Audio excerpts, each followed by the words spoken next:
present these stories. In other cases, dramatic recreations are utilized.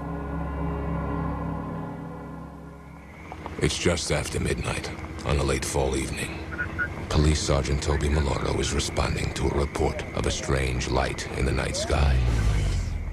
Suddenly, his car mysteriously shuts down.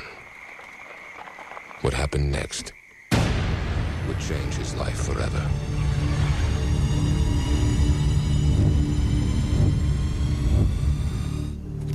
Our spacecraft from another world secretly visiting the Earth. Thousands being kidnapped by an alien species and subjected to horrifying experiments. Outrageous claims? Or could they possibly be true? Good evening, I'm Robert Davi. Tonight we'll search for confirmation, the hard evidence of an extraterrestrial visitation. We'll seek the answer to the question, are aliens among us?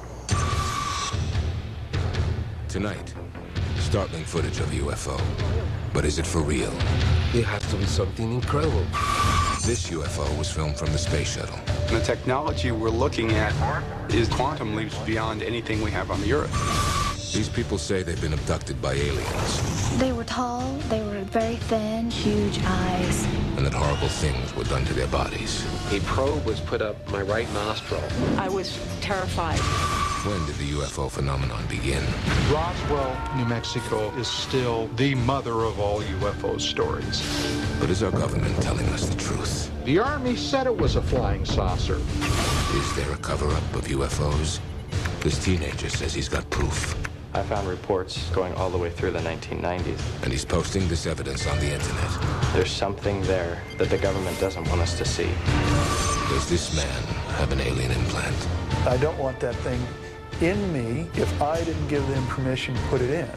Doctors are shocked by what they find. This man's life has been a nightmare of alien abductions. Why me, and for what reason? Is his story a hint of our dark future?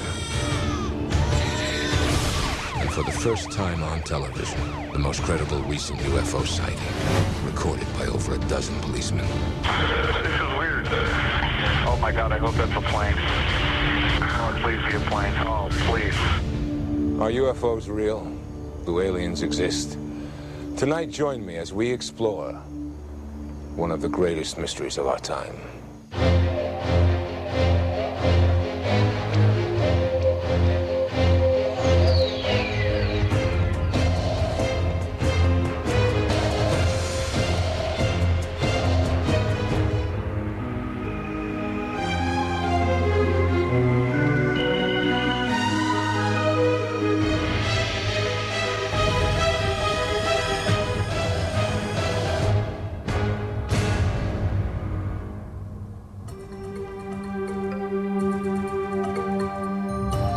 UFOs, unidentified flying objects.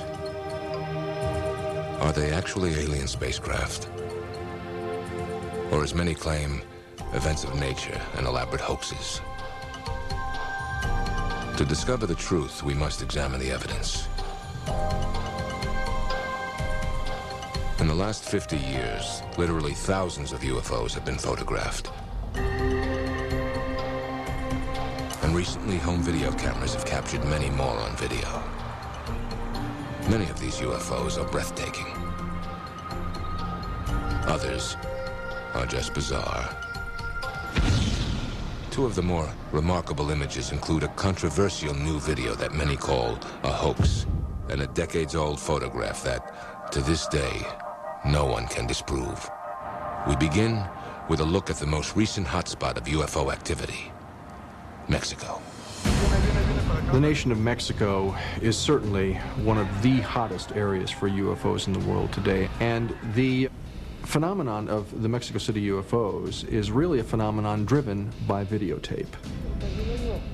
No one knows more about this phenomenon than Jaime Maussan, director and host of Third Millennium, a popular TV show in Mexico that deals with the unexplained. Every week, Maussan airs footage shot by his viewers with their own cameras.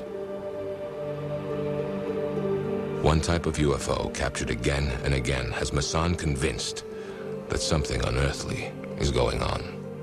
The first event, it happened on July 11th, 1991. Many people in different cities saw UFOs, and some of them were able to record it.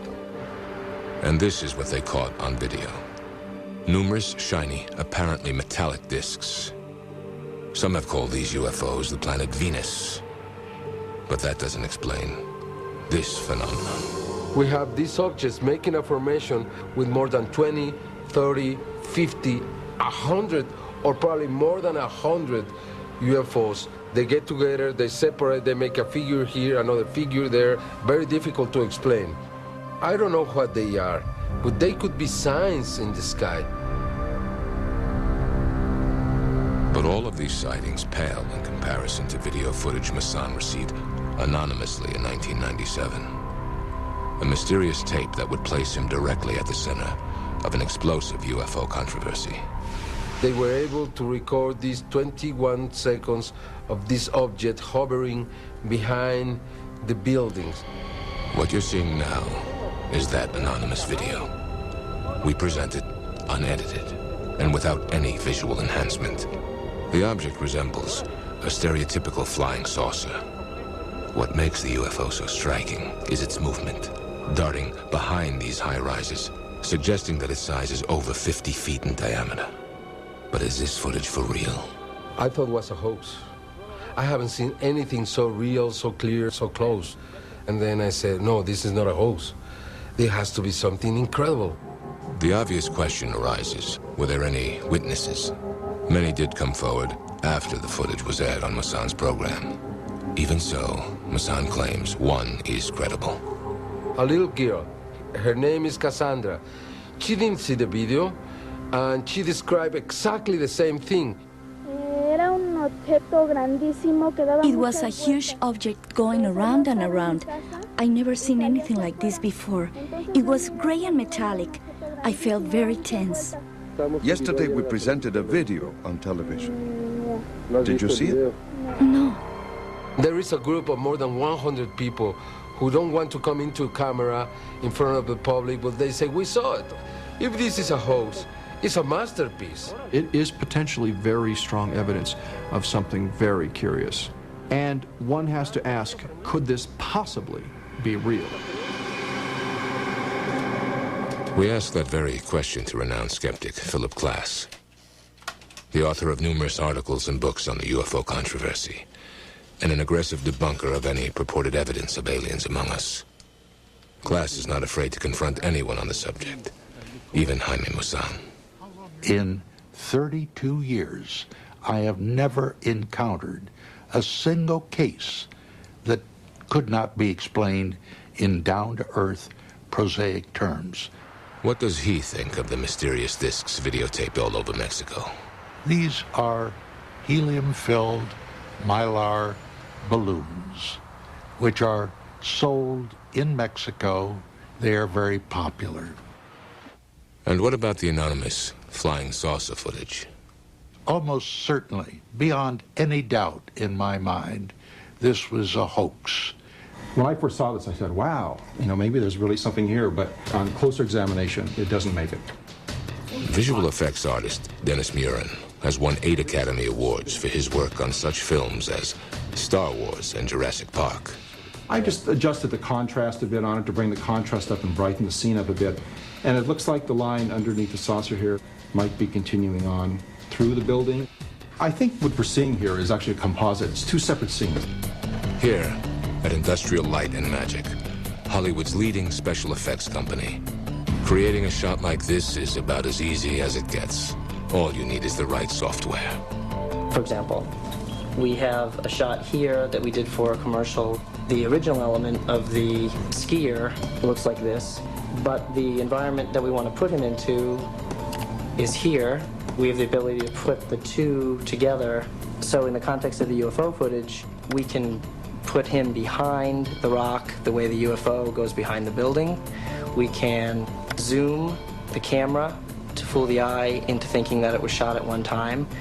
And we can do both at the same time to add up to the impression that it was shot and it's real, when in reality it's not real. Seeing isn't believing. Who is going to invest $8,000, $10,000, $20,000 into produce something like this just for a joke? Actually, it wouldn't cost that much. When we were doing the Star Wars films, for example, and all the way up through the 1980s, to put, say, a flying saucer like this or a spaceship in front of the background would take, you know, $200,000 or $300,000 worth of equipment and a dozen highly specialized, talented people who've spent decades learning how to do their skill. Now, 1 or 2 people on a desktop can do that with a Mac or a PC and turn out something that looks pretty darn good. We've proven that any new video like this can easily be faked. Ironically, the most convincing evidence of a UFO may be photographs from nearly 50 years ago, a time when computers that could alter or create images were merely a fantasy. These 2 shots, taken in 1951, are the most widely disputed, but never disproven photographic evidence of a UFO. The photographs, of course, obviously have all kinds of implications. That if these photographs are real, then UFOs must be real. For a conclusive analysis of these remarkable photos, we obtained the original negatives and brought them to the Brooks Institute of Photography in Santa Barbara, renowned for its definitive study of the Shroud of Turin. By using the most sophisticated computer software available on the original negatives, they were able to literally take these photos apart, piece by piece. I can come in on it and see if there's any mismatch in the grain pattern, the grain structure, anything that's an obvious tip-off as to this being a fake or some sort of darkroom trickery. The photos were taken by Paul and Evelyn Trent, a young farming couple from McMinnville, Oregon. Could they have pulled off such a convincing fraud? The Trents were not the sort of people that you would leap to the conclusion they were hoaxers. They had no interest in UFOs. They weren't imaginative people. They were farm people. To skeptics like Philip Klass, the Trent photos would be easy to fake and are easy to explain. The photograph almost certainly shows something like a hubcap suspended from electric wires that connected the house and their garage. But the experts saw no evidence of this anywhere in the photographs. There's no sign, no hint of anything suspending the object, a thread, a wire. I just don't see any threads or any wires there. If it wasn't a hubcap suspended by wires, was it simply a model thrown in the air? Not according to the analysis. In fact, the UFO itself offered the most convincing evidence. I think if it were an item very close to the camera, it would have a much darker underneath on that one photograph. There'd probably be more evidence of some sort of texture, surface detail, when in fact there is not. So for that reason, I'm convinced that it is a distance away from the camera. How much of a distance? According to the Brooks Institute, it's likely that this object was thousands of feet from the camera. That calculation would make the UFO hundreds of feet in diameter. Putting the theory of a hoax further in doubt is the fact that the Trents never profited from taking these pictures. Even so, Philip Klass is not convinced. Why would they do this? To achieve fame? To see if they could fool the experts? If this was, in fact, what the Trents were after, if they actually did fake these famous photos, then they somehow did a better job 50 years ago than the sophisticated computers of today. As it stands, these 2 famous photographs cannot be debunked by the experts, and they remain unexplained. If you think the most convincing photographic evidence of unidentified flying objects has been documented here on Earth, you may be wrong. Recently, UFOs have been analyzed from a startling new and unexpected perspective. And liftoff of Space Shuttle Discovery.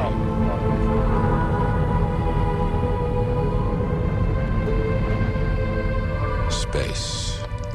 Where better to look for alien craft visiting our planet? In September of 1991, the Space Shuttle Discovery captured an unidentified object on film. What you're seeing now is actual footage shot by NASA cameras from that shuttle mission. Watch the top of your screen. Note the object that moves from right to left. Two mysterious flashes, and it makes an immediate 135-degree turn and accelerates. This is followed by a strange streak of light, which seems to narrowly miss the unknown object.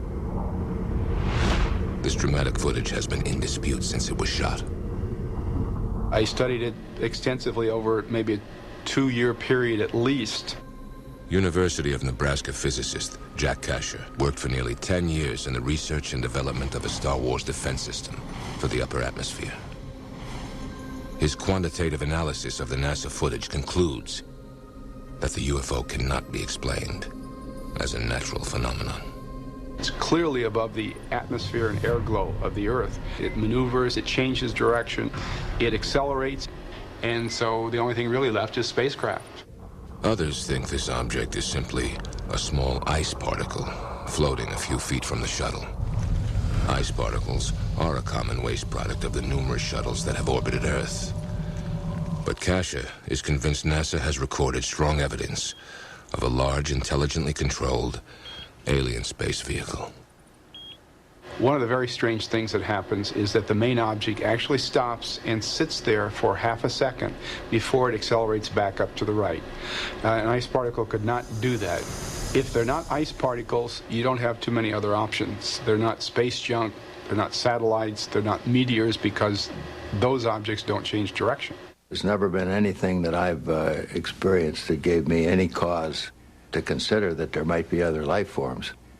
Apollo 11 astronaut Buzz Aldrin, the second man to walk on the moon, has a different opinion. I mean, the sky is filled with moving objects here. Do I think that they are, that is credible evidence? No way. You got to have much more confirming it. That doesn't impress me very much. Not every former astronaut is as skeptical. Well, it is true that there's all sorts of things floating in space, but I don't think it should be dismissed out of hand. We need to take a more careful look at this type of evidence than we might otherwise. Dr. Edgar Mitchell also walked on the moon during the Apollo 14 mission. I'm quite open to looking at evidence and looking at data that purports to speak of an extraterrestrial presence or some sort of space activity we're not familiar with, and analyze it critically. Perhaps we have been visited. To me, I don't see anything in the video that reflects anything about UFO. Research scientist Skeet Vaughn studies the upper atmosphere for NASA.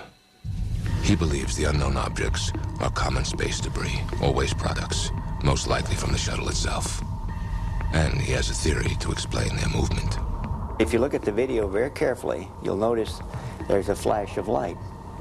And that flash of light is probably the thruster engine on one of the shuttles. When you have a thrust effect, the thrusting of the gases move out, and that hits the object and makes the object move also. If you're a skeptic, it's easy to brush off. But if you're open-minded and you see this, there's something weird about it. Dr. Mark Carlotto has 20 years of experience conducting digital image processing for scientific research. These were not videos taken by someone in their backyard. These were taken aboard a U.S. spacecraft, so the integrity of the data cannot be questioned. NASA's explanation is that what we're looking at here are ice particles floating around the shuttle, but when you look at it more carefully, it doesn't make sense. If it was a thruster firing, when the thruster firing occurs, the orientation of the spacecraft should change very slightly. But we don't see any change in the apparent motion of the stars, so that indicates the attitude of the shuttle has not changed from the thruster firing. Dr. Kasher believes the UFO was miles from the shuttle, well out of range from a thruster firing, and that it was moving at an incredible speed. If the object is as close as 10 miles, it went from 0 to 2,500 miles an hour in 1 second. And that's an acceleration of more than 100 Gs, which would kill a human pilot. And the technology we're looking at is just quantum leaps beyond anything we have on the Earth. Goes out. And what about the mysterious streak of light? Could it have been intentionally directed towards the unknown object? You have a streak that goes through where it had been. One thing that pops into everybody's mind is that this is some kind of a missile or weapon system. Kasha bases this theory on years of analytical, comprehensive study of the video. Could the double flash of light be the firing of some kind of sophisticated weapon? And if so, from where was it fired? At the time this event took place, the shuttle was on a course over the west coast of Australia. Curiously, there is a large American military installation near Alice Springs in central Australia. And it's the largest satellite intelligence gathering facility in the world. Although there is no proof, there is speculation that a Star Wars missile defense system is operational at this site. But for Buzz Aldrin, the explanation behind this footage is far less provocative. And I think we're often fooled by optical illusions. I mean, it's even a term that's quite common to most people, optical illusion. What does it mean? Well, it means that there's an illusory thing that we pick up with our eyes that we can't quite explain. Illusion or not, astronaut Mitchell believes this UFO, like others before it, deserves serious study.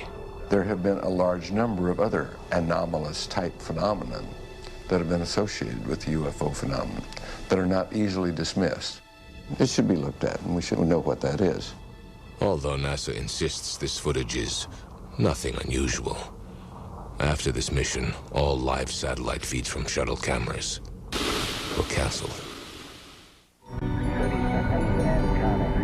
While the debate continues over the shuttle Discovery footage, a more recent mission is causing a whole new controversy.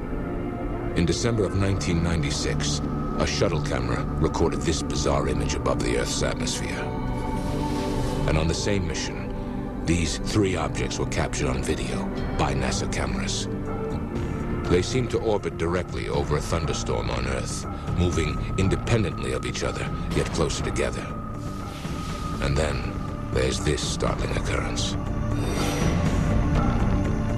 Dr. Kasha is eager to analyze this new space shuttle footage. These three objects are moving with respect to each other, so they're not stars. And the cameraman is interested in them too. He's going to follow them, try to get a closer look.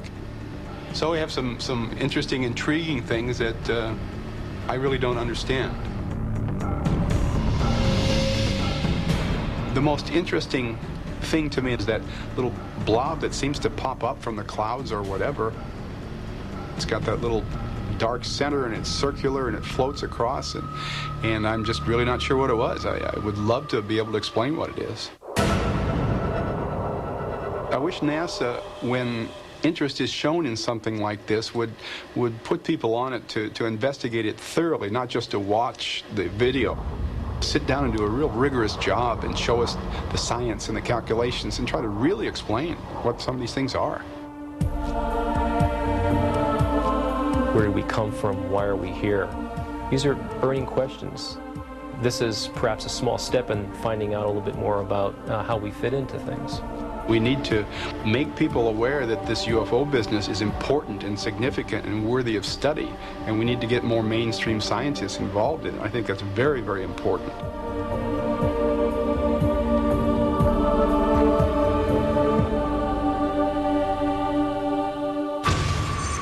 When we return, what happens in an alien abduction?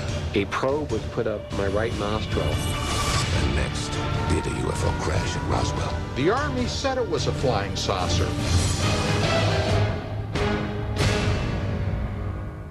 This program contains eyewitness claims of UFOs and alien beings. Whenever possible, actual footage is used to present these stories. In other cases, dramatic recreations are utilized. Some say evidence of aliens here on Earth can be found as far back as ancient Egypt. The modern UFO age, however, began with two events in 1947. The first involved a man who made flying saucers famous. The second, a town that made them legend.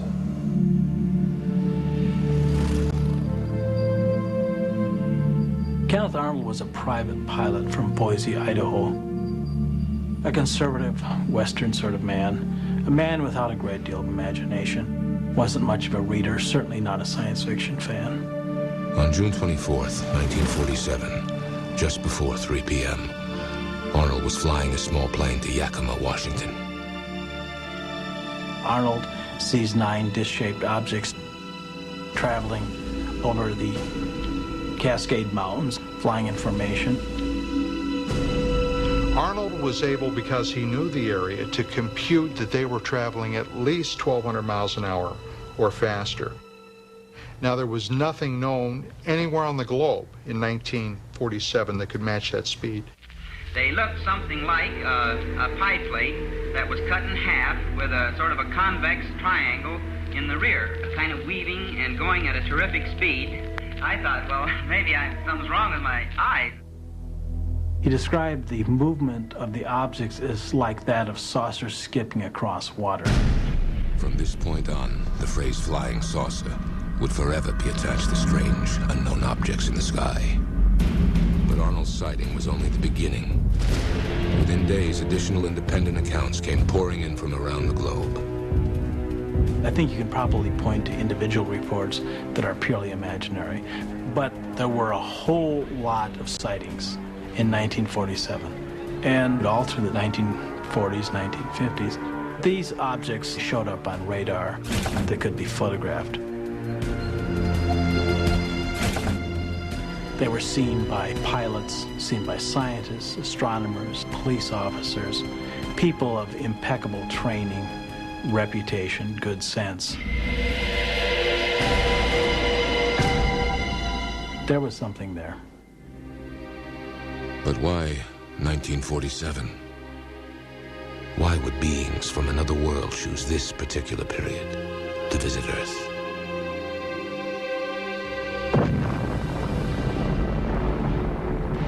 One favorite theory was that extraterrestrials had observed nuclear explosions going on the Earth's surface and realized that we had come to some level of technological development where they had to pay attention to us, because it would not be very long after this that we ourselves would be going out into space, which of course is what has happened.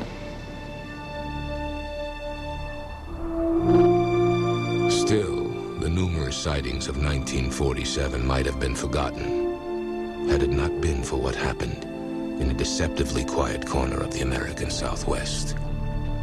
Roswell, New Mexico is still the mother of all UFO stories. In 1947, the Cold War was heating up, and the Roswell Army Airfield, home of the 509th Bomber Wing, was the only base in the world that had nuclear weapons. Tensions were already high when the following disputed events supposedly occurred. A disc-shaped object crashes in the nearby desert.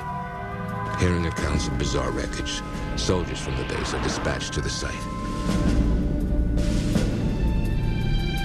They are shocked to discover debris from an alien spacecraft strewn across the sandy landscape. It is quickly gathered up and stored in hangars on the base. Among the wreckage, eyewitnesses report seeing a number of alien bodies. Pilots from the mysterious craft.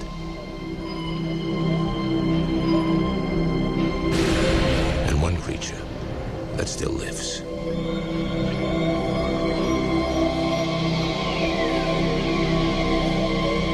From this point on, the details of the Roswell story and the explanations given by the military get murky.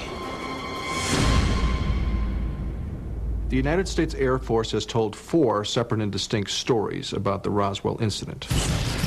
The first story, a press release, said that the Air Force had captured a UFO. The next story came literally the next day. Oops, not a UFO, a weather balloon.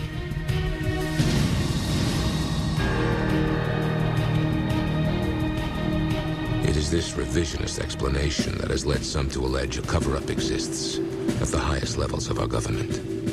A vast conspiracy to keep the truth of Roswell and UFOs in general from the public. Something like this is going to be swept under the rug.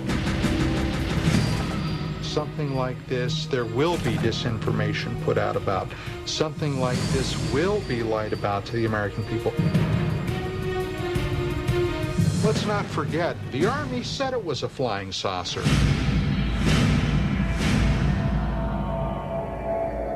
Nowhere in my research uncovering the Roswell story did I find any evidence of any kind of conspiracy or cover-up of any kind. James McAndrew wrote the recent official government report on the Roswell incident. What was found near Roswell in July 1947 was the very first launch of an experimental project called Project Mogul. Project Mogul was a high-altitude balloon program designed to detect Soviet nuclear explosions. Launched from nearby White Sands military base, these balloons, according to the government, landed near Roswell in 1947. As for the alien bodies, McAndrew credits another military project in which new parachute designs were tested by dropping crash dummies from a high altitude. And we believe that this is what people observed, the Air Force recovering from the desert, that have now become the so-called aliens of the Roswell story. I think Roswell is in many ways very similar to the Kennedy assassination. No matter what you tell people, they don't accept the truth. The crash dummy project did occur, but as official documents state, not until 1954. The government believes foggy eyewitness memories have blurred the two incidents into one. It's one lie followed by another. There's only one thing in the entire world that makes sense, and that is they got their hands on what probably were the remains of an ET craft.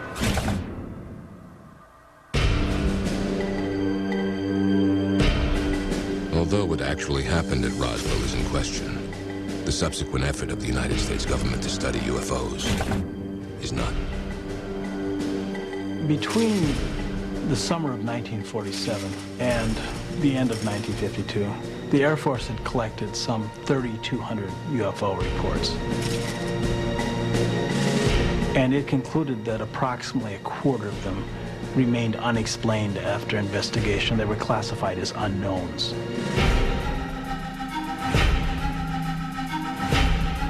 This exhaustive investigation was conducted under the names Project Sign, Project Grudge, and ultimately Project Blue Book. In 1952, Blue Book would face its greatest challenge when a dramatic UFO incident rocked the nation's capital. Over 3 consecutive weekends, a cluster of low-flying yet high-speed UFOs buzzed Washington's historic monuments. All, I might add, in restricted airspace. These objects were witnessed. Newspapers all across the United States reported on this. Civilian and military radars in and around the Washington area were picking up these objects.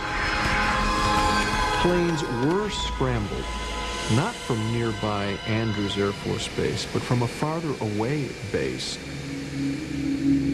The hottest aircraft we had at that time was brought into the fray. The impact of these sightings was felt throughout the corridors of power in Washington. There were so many reports that intelligence channels got clogged up with UFO reports. In other words, if a hostile foreign power had chosen that moment to attack the United States, the message could not have gotten through to the Pentagon. This undermined our ability to respond to what the defense establishment felt was a more likely threat. Soviet nuclear missiles. Alarmed, the CIA began a full inquiry. Now, not, as you might suspect, to make a determination on what UFOs were, but how do we treat this in the public? What do we do to make UFOs into a non-subject? They said basically our principal goal on the national security level is to debunk UFOs, and they did use that term. And so it became policy to debunk UFOs. Project Blue Book was told to adopt this new skeptical agenda, in spite of any evidence to the contrary.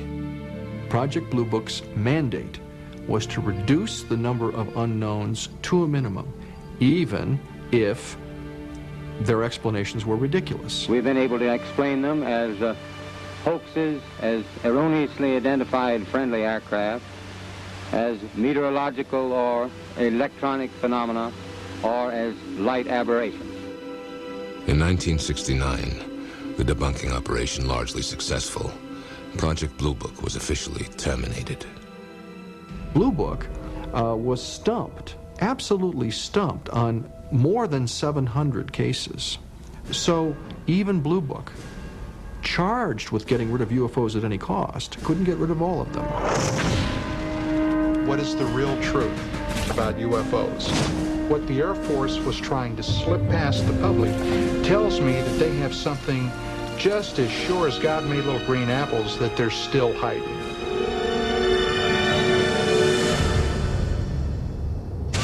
When we return, this teenager has found clues of a UFO conspiracy. Something is being covered up. And next, thousands being kidnapped by aliens. I was terrified, absolutely terrified.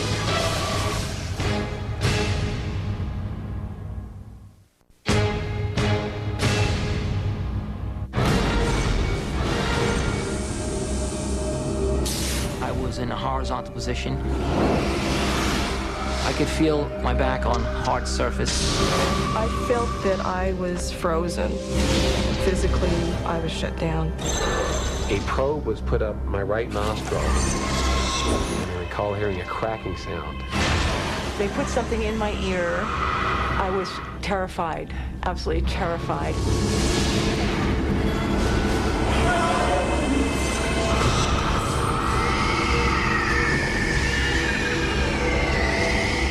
Whether they call themselves abductees, experiencers, or contactees, these people and thousands of others just like them say they've been kidnapped by extraterrestrials. Could an alien race actually be conducting a widespread abduction program? It's a question that goes right to the heart of the UFO controversy. The impact of these experiences on the people that have them is enormous. This UFO... Harvard professor of psychiatry, Dr. John Mack, is a Pulitzer Prize-winning author who has researched the abduction phenomenon. His book, detailing his exhaustive study, is considered a landmark work on the subject. The abduction experience changes them at every level. It changes their relationships within their families, their sense of who they are, their sense of the world that they live in. This is an enormously powerful part of their life experience. The most important aspect of these experiences that made me believe that they were events rather than something else was the fact that the stories were so similar.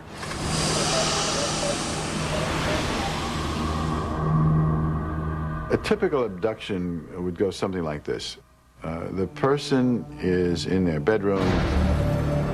A light will come into the bedroom, an intense light. It was very bright, but it wasn't blinding. You could look into it. It had like a blue hue around it.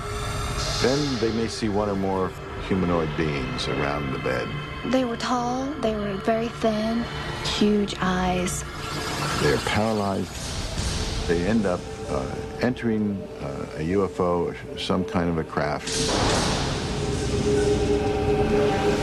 And there are what they call the grays, with these now familiar, well-described big black eyes. There's something with the eyes that really catch the attention to the point of where looking at the rest of the physical being is not as important as paying attention to the eyes.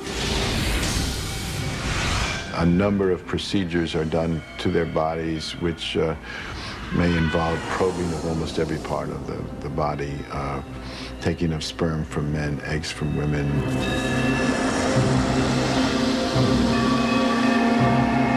It was very powerful and very intense, and felt very vile. I felt very violated. There was a sense of helplessness, a sense of being violated.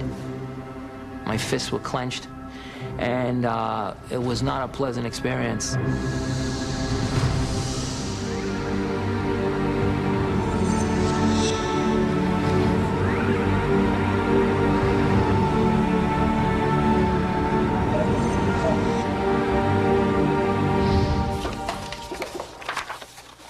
But are these stories true? Or are they just well-told, imaginative lies? We're not dealing with just invention of a story. Something occurred here that triggered a set of emotional reactions. That's highly significant. Who knows why? I mean, who knows how this... Bud Hopkins is an abduction expert who has written a number of best-selling books on the subject. We really don't know. He conducts group therapy sessions with those who claim they're victims of these bizarre incidents. Maybe I'm a little bit... In these meetings, abductees can share their stories without fear of ridicule. a whole lot closer. I was put through a series of tests, and I thought I was going crazy. Even though what they're saying might sound crazy, they don't have the kind of behavior that crazy people have. When we do psychological testing, we find that these people are essentially psychologically normal. But a common thread in these abduction stories raises doubt. Most abductees have little conscious memory of their time spent with the aliens. They do an incredibly good job of blocking your memory from recalling almost anything. And this is the most difficult obstacle to overcome. It's this aspect of the abduction experience that Hopkins has termed missing time. And he explores it through hypnosis. I'm going to count to 3. Over his 30 years of studying UFOs, Hopkins has hypnotically regressed hundreds of abductees. He's convinced the truth can be found in the subconscious mind. I want to scream for my mom, but I can't. Why? Because it hurts to move. There's just all around me, and I can't move anywhere. There's no space to run. I've worked with abductees from South Africa and Saudi Arabia and Israel. Just standing there in the middle of the room, is that it? I have no alternative than what the evidence suggests to me in an absolute way. It's going on. It's happening. It's real. The abduction phenomenon is absolutely everybody. It's the good, the bad, the ugly. It goes across all racial divides and gender, of course, and cultural level. It's absolutely everybody. It appears to be completely random. A CNN time poll has found that half of all Americans believe there are people who have experienced an alien abduction. An Europa poll has discovered that 0.3% of their sample question believe they might have been abducted by aliens. This percentage may seem small, but it could translate to over 800,000 people. Many of those studied by Bud Hopkins have one thing in common. In terms of their personalities, many of them are suffering from what we might diagnose as post-traumatic stress disorder. I mean, when you get up in the morning and you have had one of these experiences, it's not like you just get up and want to make toast, you know? I mean, it's hard. It's hard. Something happened to these people. There's no doubt about that in many, many, many cases. But not everyone agrees. What's the first thing that you sensed is different? Among research psychologists, Hopkins' beliefs and methods are seriously questioned. It's the nature of hypnosis to put thoughts in someone's head that weren't there before. I'm not allowed to hide. Who doesn't allow you to hide? You put your faith in that person because you're lost and you're scared and you don't know what to do. Why can't anyone help me? That person puts you into an altered state of consciousness, and together you sort of do a little dance that convinces both of you that, yes, you've had this experience. You are an abductee. There is a type of person who is highly imaginative, who is easily hypnotized. They're normal. They're sane. They're not psychotic. But hypnosis is the yellow brick road to fantasy land. The big false issue that has always been dragged into this argument is the issue of hypnosis. Maybe a third of the abduction accounts we get come without any hypnotic regression whatsoever. They remembered the way one remembers an automobile accident or a mugging. I remember going inside this whatever it was and being examined somehow. Another explanation offered by skeptics is that abductees are actually experiencing what's called a waking dream. The waking dream occurs when you're going to sleep or just waking up. Your eyes are open, but you tend to see dreamlike images. And you may feel paralyzed if you're just waking up because your body is still asleep. And it may be very vivid, very colorful. and the person is probably actually going in and out of a dream state, and yet it seems very real. It seems as though I'm awake. In spite of the criticism, Hopkins believes the sheer number of reported abductions is impossible to ignore. There are many theories trying to attack it, but the theories don't hold water. Thousands of people are claiming that this is happening. There's a massive evidence supporting that. Now, for me, the evidence constitutes proof that this is going on. Well, I don't know that I really want to believe it's true. C.D.B. Bryan, author of the bestseller Friendly Fire, investigated the abduction phenomenon for the New Yorker magazine. It's quite a terrifying possibility, isn't it? That some strange beings can lift you out of your bed at night and into a spacecraft and do strange medical experiments on you. With a healthy dose of skepticism, Bryan attended a conference about alien abductions held at MIT in 1992. His findings, based on numerous abductee interviews, were published in his book, Close Encounters of the Fourth Kind. I found my skepticism diminishing to the extent that I was more open to the possibility that what some of these abductees were saying, what the researchers were saying, could possibly be true. I no longer feel that the abductees, to use a medical term, are crazy as loons, but I don't know what's going on. Either what's happening is a new psychological phenomenon, or it's true. Our basic argument is we've got to look into it. Investigation is essential. And I think any true scientist has to come over to our side at some point. Because you can't have a phenomenon as extraordinary as this and at the same time announce there's no reason to look into it. An extraordinary phenomenon demands an extraordinary investigation.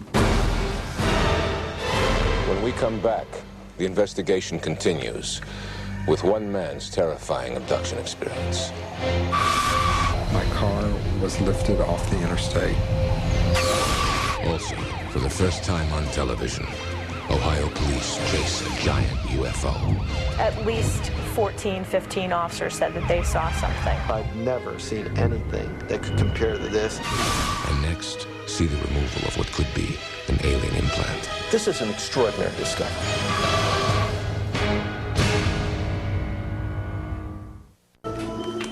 This may look like a medical team prepping for a routine surgical procedure.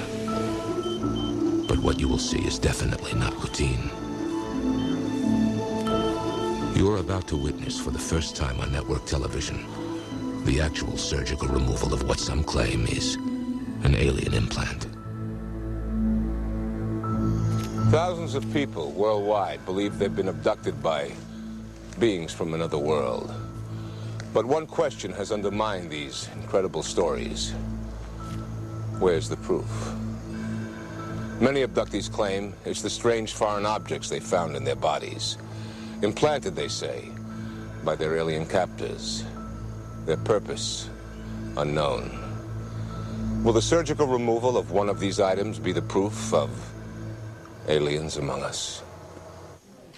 With this procedure, we finally have the opportunity to get to the bottom of this incredible mystery. Whitley Strieber was already a successful fiction writer when he published a landmark book in 1987 about his own abduction experience.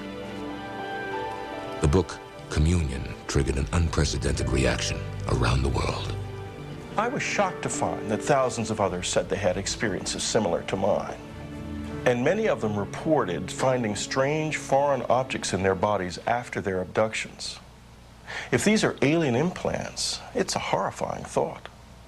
What are they for? We found one man who believes he has an implant and wants it out of his body. He wishes to be referred to only as Paul. Paul, how did you first become aware that you might have an implant? I was skiing with some friends. I took a fall. They took an x-ray of the hand, and there was a strange object next to my thumb. How did you feel when you found out the object was there? Well, the first thing is why me? I'm not a particularly extraordinary person. Why would I be tagged? I had this feeling like I was a wild animal or a piece of cattle. I don't know how it's influencing my life, my thoughts, my health. I don't want that thing in me if I didn't give them permission to put it in. The object appears to be in the thumb, and it should be a relatively simple procedure to go in, isolate it, and remove it. Los Angeles Dr. Roger Lear and his partner, UFO researcher Daryl Sims, have studied hundreds of alien implant claims. And Lear himself has removed 2 objects from the bodies of supposed abductees. These objects seem to be all over the body, deep inside the skull, in the brain, near the lung, virtually every place you can imagine on human anatomy. We are trying to find out by a scientific method and use those principles of science to find out exactly what this phenomena is and what's going on in these individuals. So far, test results have been inconclusive, but Lear's convinced the object in Paul's hand is different and might be the evidence they're looking for. He bases this conclusion on one curious detail. Paul is an interesting case. We took a physical examination of his hand and arm. We looked for the telltale marks of the portal of entry. We didn't see any. There was no scar. It had to enter somewhere, had to enter somehow. Paul has no memory of a previous injury, even as a boy. But perhaps this mystery isn't as mysterious as it seems. Now, if this fragment went in along the same lines as the creases of the thumb, you may not have noticed it. Dr. Nazreen Babu Khan of the University of Southern California School of Medicine believes there's a more innocent explanation for the mysterious object in Paul's hand. It's very easy to forget that you've gotten a bump or that you got hurt or that you had a pencil poke you in school. A lot of people come in and they have no recollection of it. He may have not noticed that something went under his skin, and the skin may have healed over it very nicely, not even showing a scar. Nevertheless, Lear and Sims are convinced the other foreign objects that have been removed offer clues that suggest an intelligence was involved.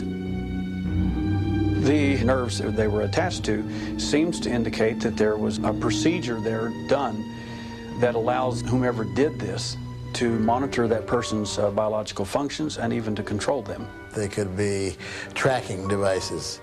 These could be devices for monitoring a genetic change or genetic progression in the body. Perhaps if they are truly implants, they are there for a purpose where we as a human being couldn't even surmise. Just what is the foreign object inside Paul's body? The only way to know for sure is to have it removed. Are you afraid of having this taken out? I am afraid of what might happen when it's being taken out. Has it been designed in a way that's going to harm me when it's removed? I don't know. Am I anxious? Am I afraid? Sure I am. Will I be relieved if it's not alien? You bet. With everything in place, the surgical team begins its work. A local anesthesia numbs Paul's hand.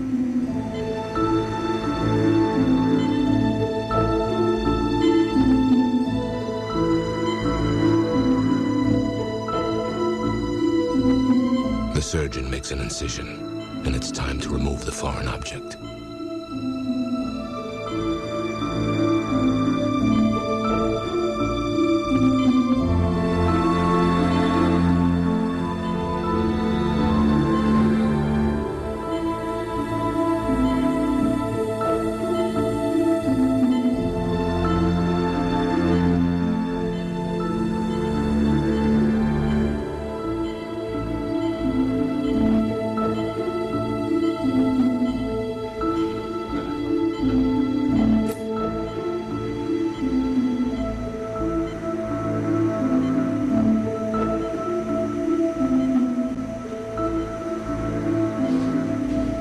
Is dark, almost black in color. I think it's fairly safe to say at this point that this object is certainly not similar to any of the usual objects removed from the human body. This is one of the most unusual objects that I've seen in 34 years of medical practice.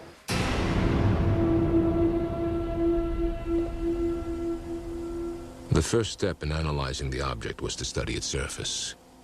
To do that, it was examined through a scanning electron microscope.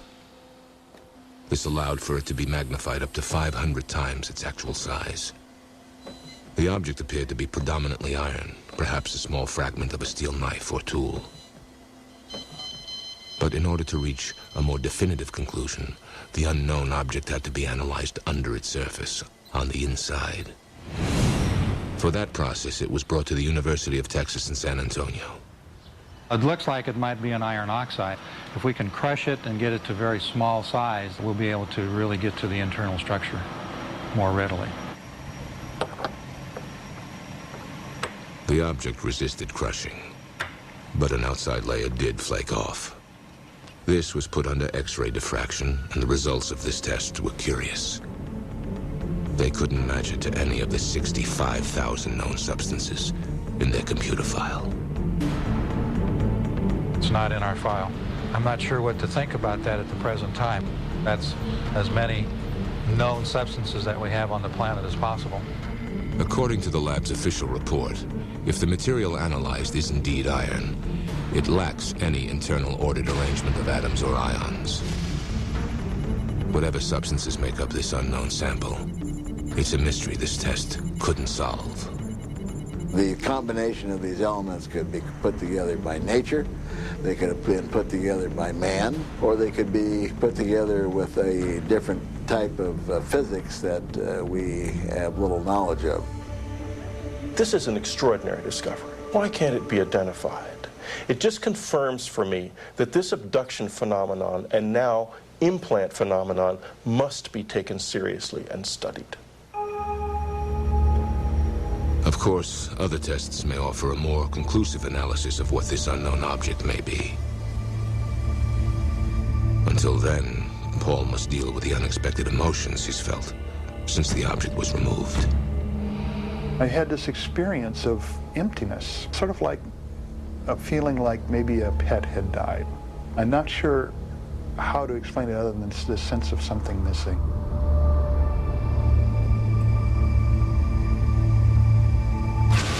Coming up. Why me? For what reason? He says he's been abducted by aliens his whole life. And next, is there a UFO cover-up? There's something there that the government doesn't want us to see.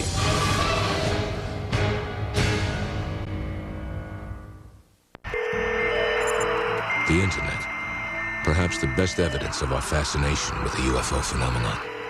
The World Wide Web is today, without a doubt, the world's largest repository of UFO information. It's only here that ufologists can find anything and everything they want to know about the mystery of Are We Alone? The UFO subject virtually dwarfs all other subjects on the internet. UFOs are the second most popular subject in terms of web traffic and number of websites, right behind sex. Out of the countless UFO websites, one stands out in its attempt to reveal what many believe is a concerted government effort to cover up the existence of UFOs. And it's the brainchild of a 17-year-old from Northridge, California. What he's created has made him a folk hero to the UFO community, and quite a nuisance to the United States government. It's almost like an X-Files episode in our house. It's kind of my hidden other life that not many people know about. John Greenwald is the mastermind of the Black Vault, a website doggedly devoted to uncovering and unveiling once top-secret government documents relating to UFOs. The Black Vault was kind of a name I thought of late at night, and really the name is exactly what it is. It's a vault of information. John's website holds over 6,000 pages that he's obtained through the Freedom of Information Act. These documents are displayed just as John gets them. With UFO information the government doesn't want us to see, blacked out. I have half pages that are blacked out, full paragraphs, but what's interesting is I'll find pages that are just completely blacked out from top to bottom. The government position is that this censorship is common in declassified documents and is necessary for national security. But John remains suspicious. And the list of government agencies he's contacted reads like a Washington, D.C. phone book. The Central Intelligence Agency, the Defense Intelligence Agency. There's been about 10 Air Force bases that I've gone to. NORAD, Office of the Assistant Secretary of Defense, FBI, lots of letters to the Pentagon, and there's different offices in the Pentagon. The headquarters for the Air Force, the United States Navy, United States National Reconnaissance Office. There's been a lot. There's been a lot. She's got a dance recital. I think we're the only family in Northridge, at least, that gets calls from the FBI and the CIA, and they want to know what he wants, why he wants it. They don't realize that he's still in high school. I think they probably do get annoyed with my letters. I don't get pushy. I try and be as polite as possible in the letter. But it's tough when they tell you that there's no records on something and you feel that there is. John's internet detective work has led to dramatic discoveries that have impressed UFO conspiracy theorists around the world. The government investigated UFOs with Project Blue Book, which ended in 1969. And since then, they've stated that there's been no evidence to go into UFO sightings. But what I found with my Freedom of Information Act requests and my letters to different agencies, I found reports not ending with 1969, but going all the way through the 1990s. And the ones in the 1990s are more heavily blacked out than most of the stuff earlier in time.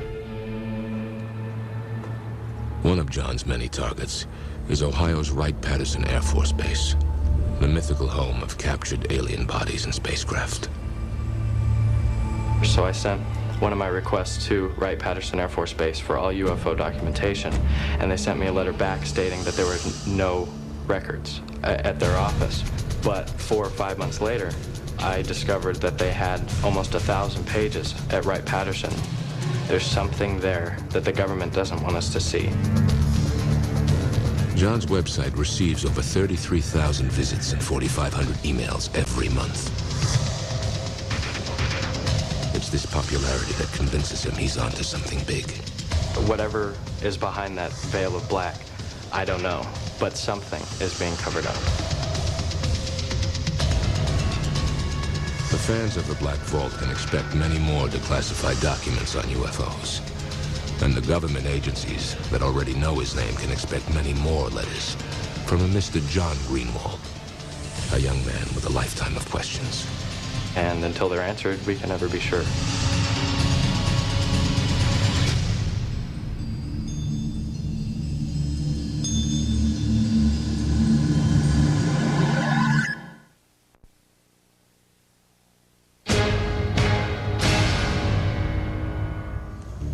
We've seen some fascinating UFO footage, heard incredible accounts of alien abductions, and even witnessed the surgical removal of what some claim is an alien implant. If any of this is true, what does it mean? Author Whitley Strieber has found a man whose story may seem too outrageous to believe, but others say it offers a disturbing answer to the question, what is the alien agenda?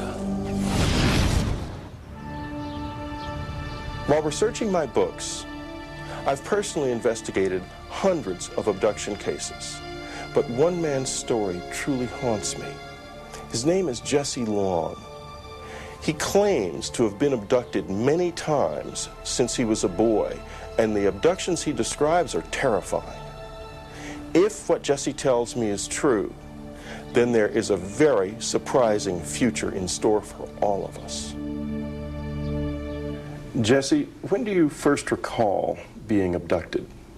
My first abduction occurred in 1957 when I was 5 years old in Rogersville, Tennessee, a very small town in Upper East Tennessee. My brother John was with me at the time.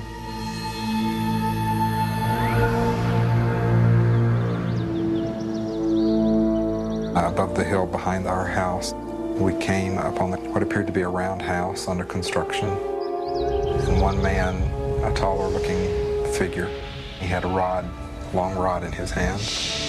A light was emitted from it, and we were paralyzed.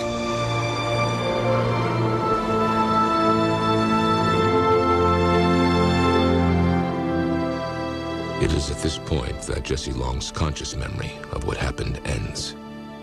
He says it's only through hypnosis that he's been able to remember the rest of this first abduction. What you are seeing is actual footage of Jesse undergoing hypnotic regression. You will not be I remembered being taken into the craft, taken into one room. I was placed on a very cold, flat table. My brother was separated and he was taken into another room.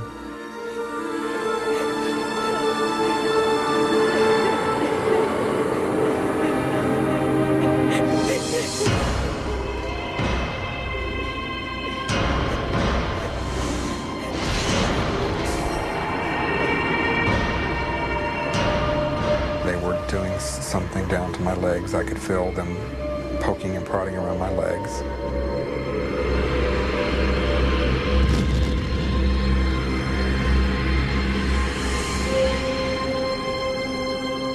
According to Jesse, his abductors inserted a small item, an alien implant, into his left shin.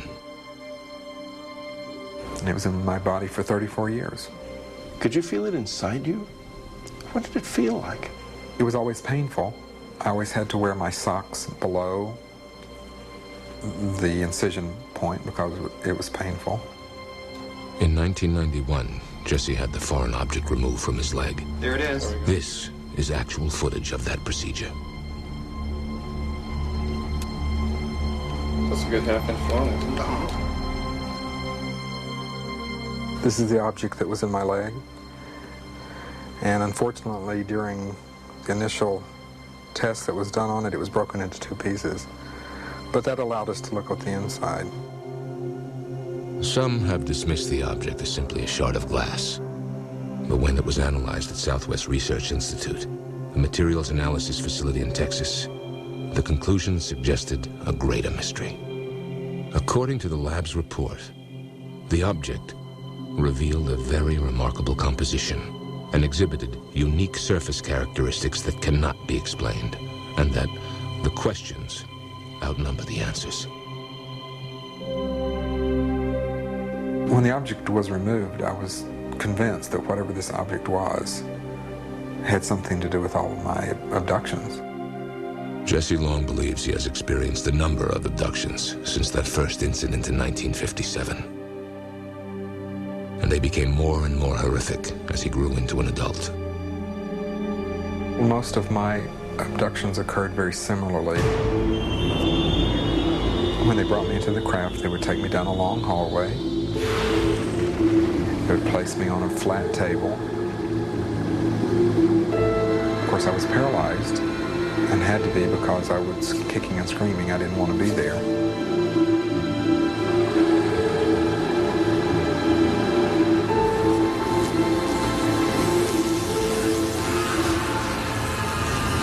The experiments on the table included a sperm extraction. The sperm extraction procedure is the most traumatic and has caused me the most problems in that they actually force me to crossbreed with what seems to be a female being.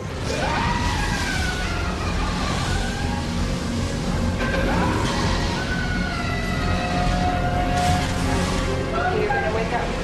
1, 2.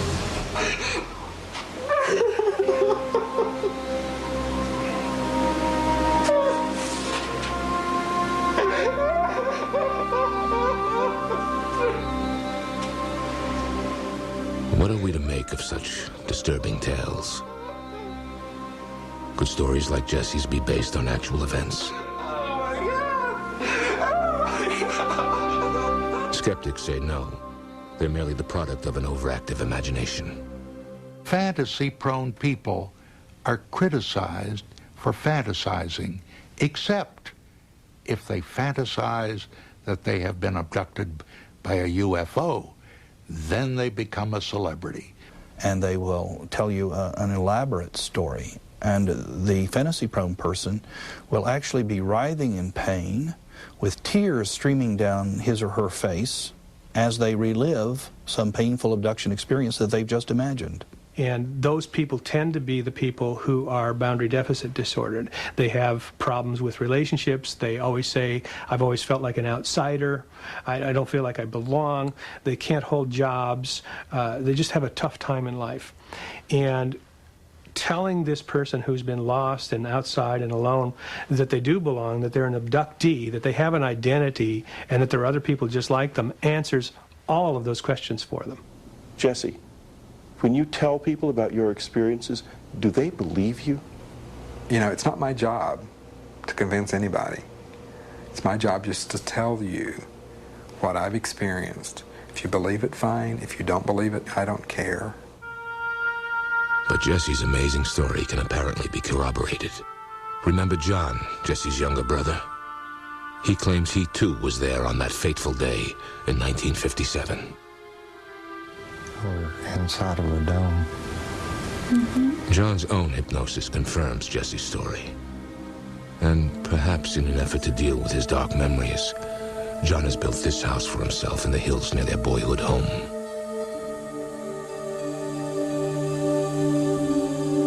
This is evidence that can't be ignored. And the story just gets more and more disturbing.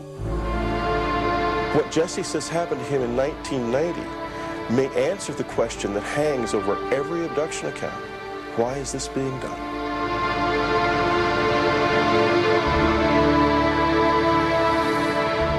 I was driving from California to New Orleans, and right outside of Albuquerque, New Mexico on I-40, my car was lifted off the interstate up into a craft with me in the car.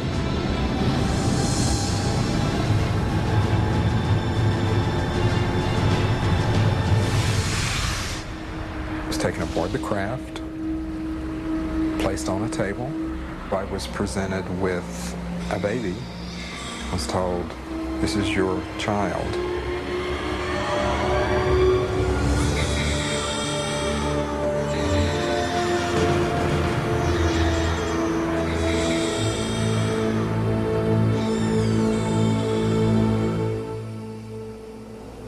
What happened then? And there were 9 other children standing along the wall. And they all looked at me, and I could see, yes, they were mine. Each of the children who were standing along the wall walked up to me lying on the table, and they each touched my hand as they walked by and looked me straight in the eyes. And they walked on out of the room. And the message I was getting from them was, we're okay. Thank you. If you could confront your abductors, what would you say to them? If I could sit down with one of them right now, I'd ask them one question.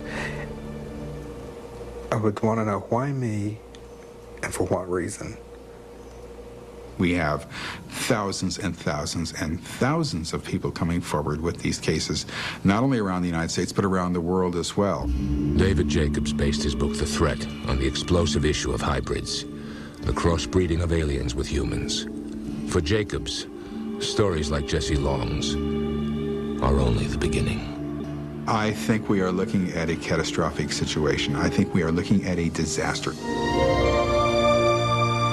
We are seeing a unified program here with these beings, a program of physiological exploitation by one species of another. And I know this sounds absolutely insane. We're looking at a colonization program in some way.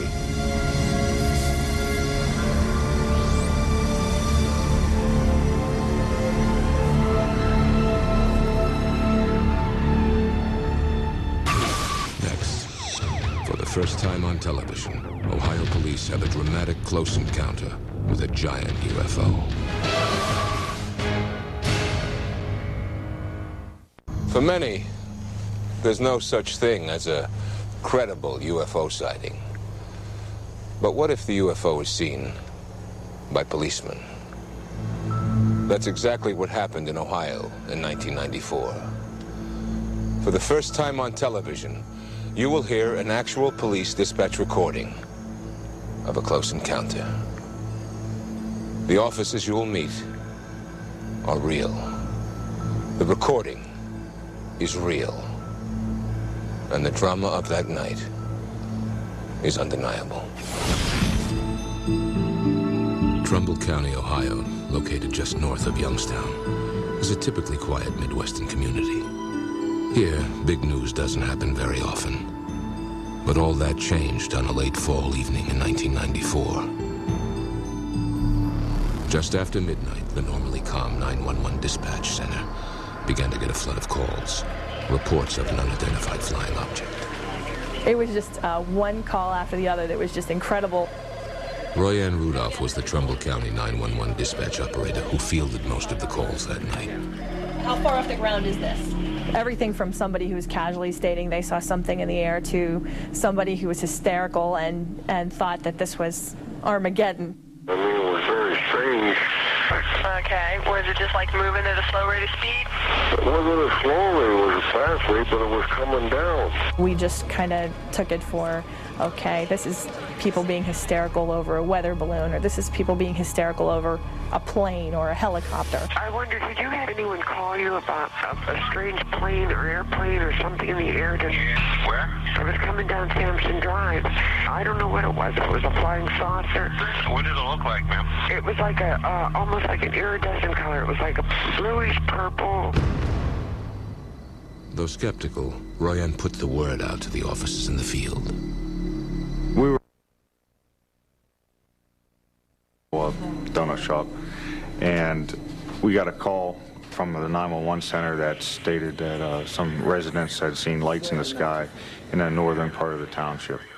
Liberty Township Police Officer Steve Remner and Sergeant Toby Maloro didn't know what to think. It took a few minutes. We kind of laughed about it. Convinced it was nothing serious, Sergeant Maloro, an 8-year police veteran, headed out to investigate the sightings. I believed that I was going to see, if anything, a plane was landing or a plane was low. That's what I assumed I was going to see.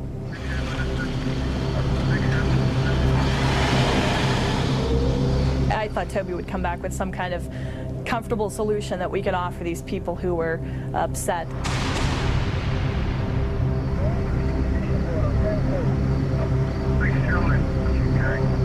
When I got up in the area, I was approached by an elderly gentleman that said that there was a huge light over his house and it had moved south down the street. I proceeded down Sampson Drive, approximately a quarter mile. Sergeant Toby Maloro was about to become a part of UFO history.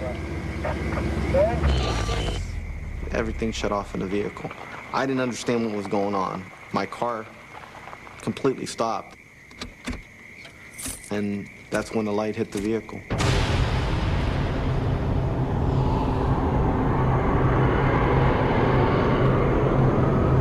I stood outside. I was a little bit dumbfounded. I didn't know what exactly it was. I had to shield my eyes. All I could see is a very intense white light. It seemed to be more intense in the center of it. I know it was huge.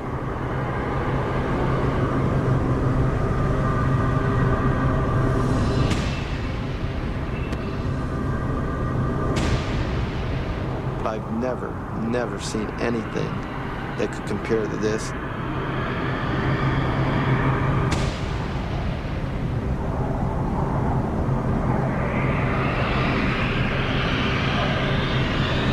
And the thing that was very strange was there was no sound.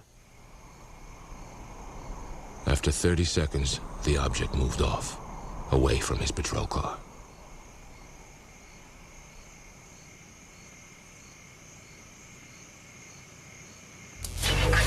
As soon as it started moving off, my car started to pack up and the radio kicked on. Maloro quickly began pursuit of the unknown flying object.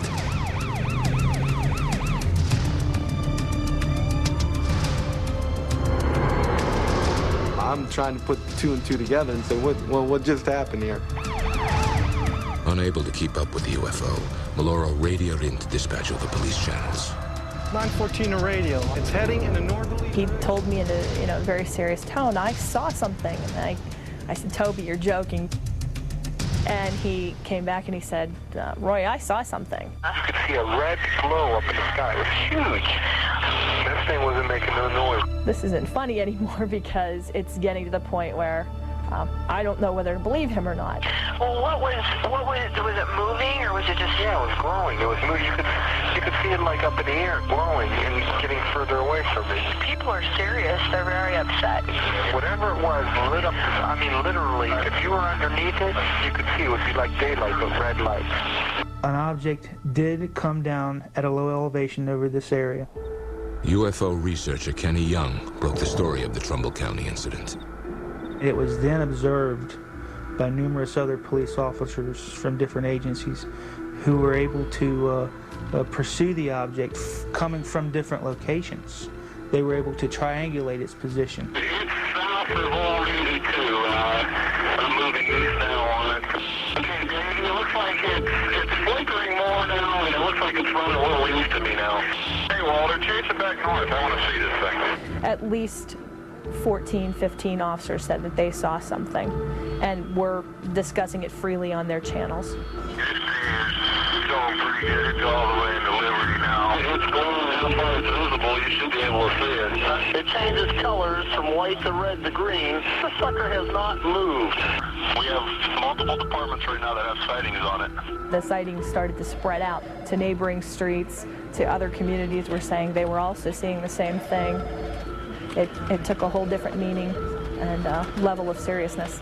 We contacted the airport control tower to ask them to check their radar.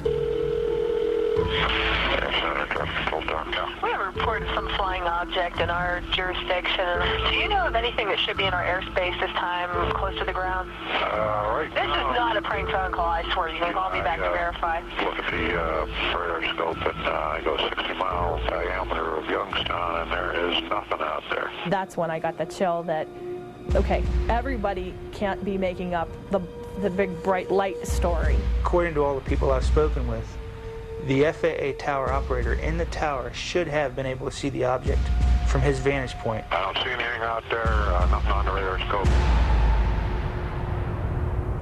Young requested the identity of the FAA tower operator through the Freedom of Information Act, but his request was denied. I would like to ask him, could you visually observe something from your vantage point, 60 foot up in the air in a tower? As the other officers got closer to the object, they radioed in with dramatic descriptions. They were able to discern a parachute-like appendage attached to the object.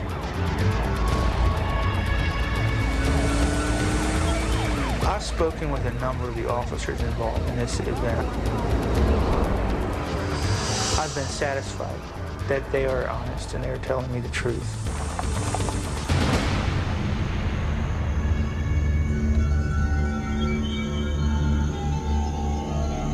One officer even said he saw a structured object while viewing it through binoculars. Just pulled off. There's definitely a structure there on 429, what you saw. I can see an upper structure off the main part of the lighting. Right, yeah, something with a different colored lighting to it. I had no idea what was going on. You had so many calls coming in from different locations. Lieutenant James Baker of the Brookfield Township Police Department heard the amazing UFO reports on his radio. I wanted to see for myself what everybody was looking at. I decided to go to the old radar tower. This is the highest point in Brookfield Township, and I'm told in Trumbull County. What he saw when he got to the top of the tower wasn't just one UFO. He saw three. They formed a sort of triangle pattern with the center light being raised up above the other two. Oddly enough, they were changing colors simultaneously from red, yellow, blue, and green. All three lights would change at the same time. I got them right here. I'm looking at them. What the hell is it? They're sitting stationary. I got 3 of them. What do they look like? I've got 4 discernible colors. I got red, yellow, green, and blue. And the one just is like flashes. So if they're those planets those guys were talking about, then they're planets with Christmas lights on. This is weird. Oh my God, I hope that's a plane. please be a plane. Oh, please. I see 3 lights changing colors, and I've heard no concrete explanation of what they are, and I certainly would welcome any explanation. And it's exactly identical to what you would expect for a bright star or planet low in the horizon. James McGahey is an astronomer who has investigated UFO claims for over 20 years. He believes there's an easy explanation for the Trumbull County incident. This is a classic example of scintillation. Scintillation is simply what most people recognize as stars twinkling. When the stars are low in the sky, in addition to twinkling, they will also change color. Clearly, the police officer who saw the very intense bright light very likely saw a fireball. A fireball is a very, very bright meteor that can be many times brighter than the full moon. I think the car stalling was just a coincidence, had nothing to do with this whatsoever. Obviously, it had to be involved in my cruiser shutting down. There was no problem with my car because it started back up. I was told that it may have been the planet Mercury. It was not the planet Mercury.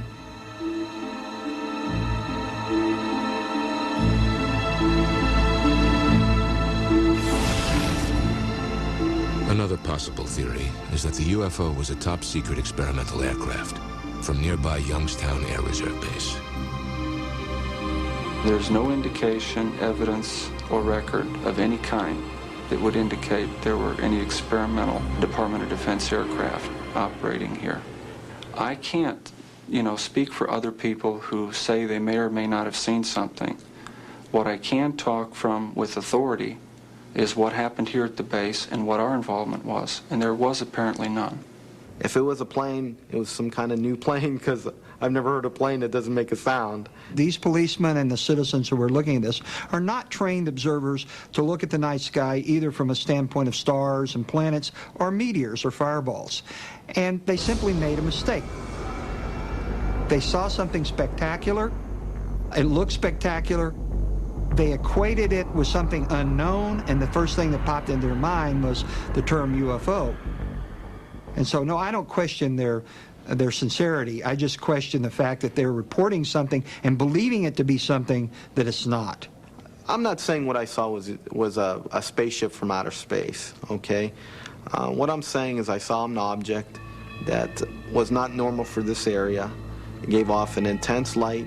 It shut my cruiser off, including my radio. I lost contact with the 911 center, and it didn't make any noise. It's something that I've never seen before, I've never encountered before, and I haven't encountered it since.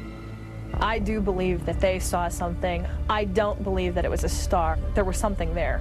What I walked away from that night was a feeling that this was a lot bigger than just a couple people saying they saw a light in the sky. And it made us think maybe a small place like Trumbull County could have something big happen occasionally, too.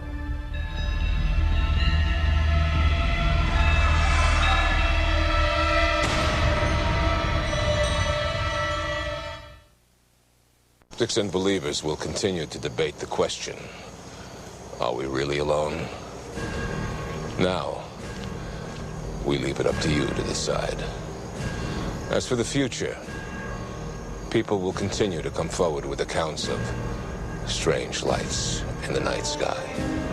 And we will continue to listen. I'm Mark Vitale.